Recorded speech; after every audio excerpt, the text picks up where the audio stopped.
Hi guys, I'm Miss Joseph. I'm an English teacher and I teach 9th through 12th grade English at Princeton High School. And today I want to talk a little bit about tips for success during distance learning.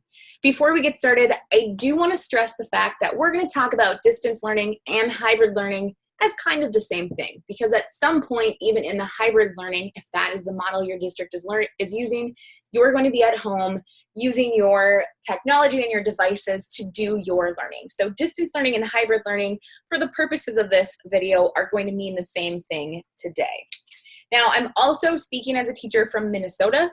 Things might be different in other states, so just keep that in mind and obviously refer to whatever information your teachers give you. Now, the first tip that I have after last year and seeing what worked well and what didn't work so well with my students is to create a study space when you're at home. Think about, what does my home environment look like? Do I have a desk I can use? Do I do my work at the table? I talked to a number of students who said, I just kind of woke up and did my homework in bed or did it on the couch, but it was kind of hard to focus. And that's because you don't have a specific place for studying. Now, I realize not everybody has that. Maybe at home you don't have one space that is just yours that can be just for studying. If you do, that's fantastic, use it. If you don't, we're going to talk about that in just a second. In either scenario, it's helpful if you are consistent. So if I consistently know that I'm going to work at the table, maybe some of my siblings are there, maybe I'm working downstairs on the floor even. If I have a consistent place, that helps me get into the mindset a little bit better. It also helps if you keep your school materials in one place. So maybe this is in your backpack and you bring that backpack to the place where you're going to do your studying.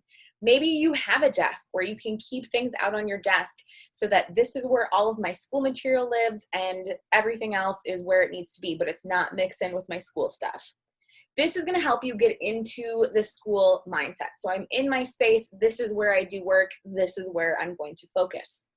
It's also nice if you have that specific place to be able to check out of school at the end of your school day. So both the benefit and the curse of working at home means that you're always in that school space or that workspace all of the time. So it's important that we have some balance between our school life and our personal life.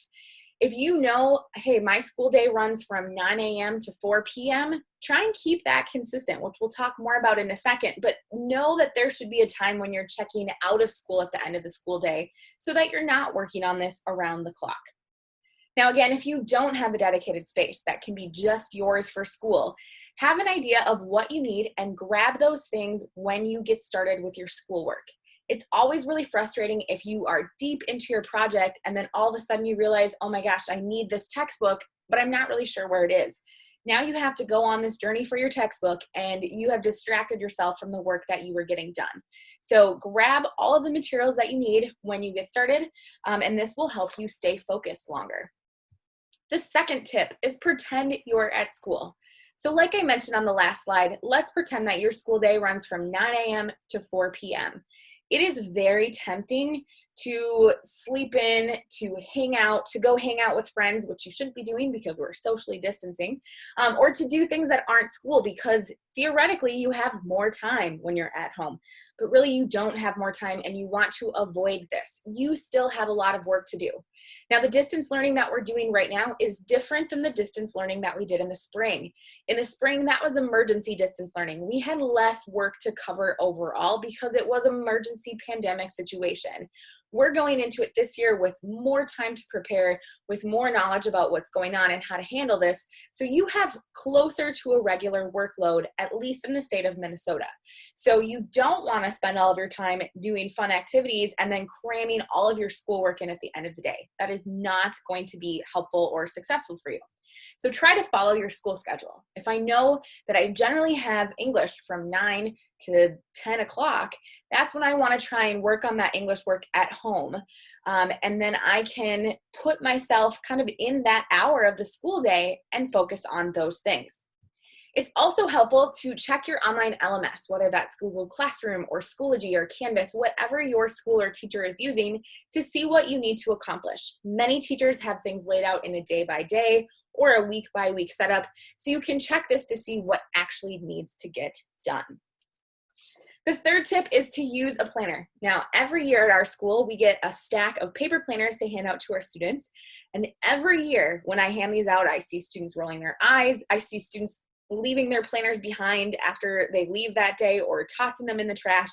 And I get it. Not a lot of people like paper planners, but I do think it is really helpful to use a planner to track your assignments, the due dates, the things that you need to get done, especially during this time where you might not have a teacher there to help you as much as you normally do.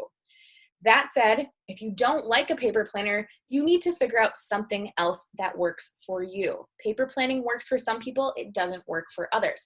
So some other possible ideas include things like using your notes app on your phone. Maybe you have a note that you're adding things to each day.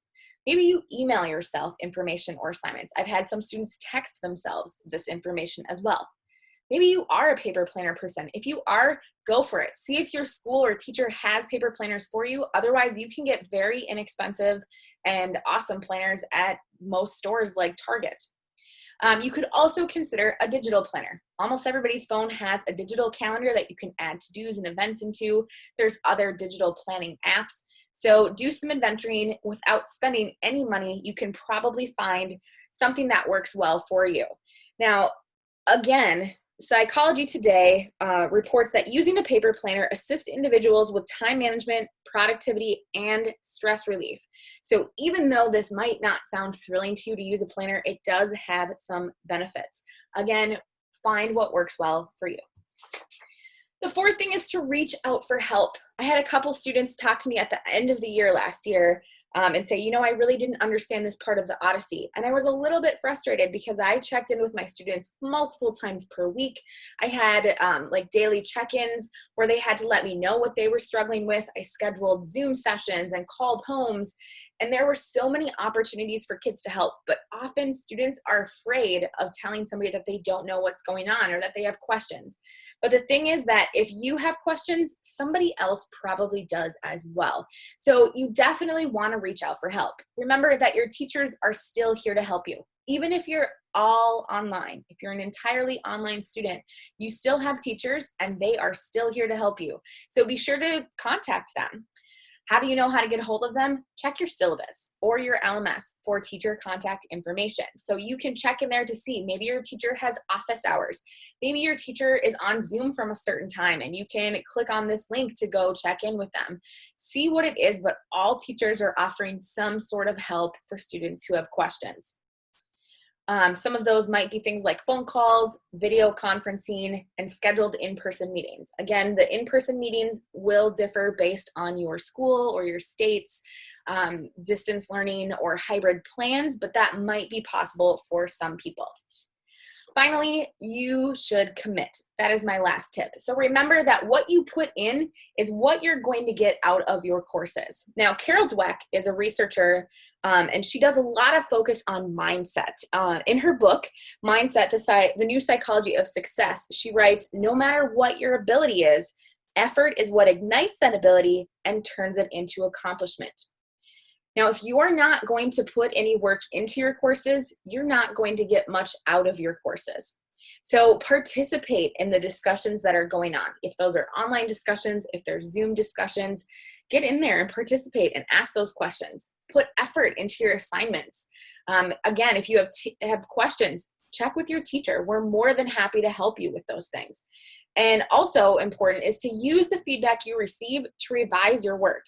Many times I give students feedback on essays they submit or on a project that they're working on, and they can then take that feedback and update it to improve their grade or perhaps update it before it's even been graded. And not everybody takes advantage of that.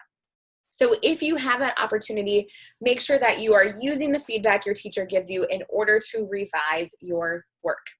So those are some things that I think will help you be more successful during our distance learning plan.